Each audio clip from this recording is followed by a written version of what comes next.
అందరికీ స్పష్టమవుతుంది. దేవతలకు రాజయ్యానంటే ఎందుకు?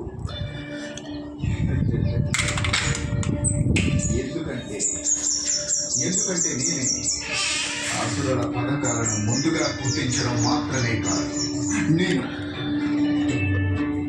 లోహితాంగుడు స్వయంగా నిరసుని వద్దకు వెళ్ళి అతన్ని ప్రయోగించి నారాయణుని బంధించే లోపే అతడిని అదుపు చేసి నన్ను నేను నిరూపించుకుంటాను. నేను నారాయణుని సంరక్షిస్తాను, నేను విముక్తులని రక్షిస్తాను, సమస్త లోకాలని రక్షిస్తాను. నేను సృష్టిని రక్షించేదెవరు? ఆ విముక్తులని రక్షించేదెవరు? ఈ దేవేంద్రుల వారే.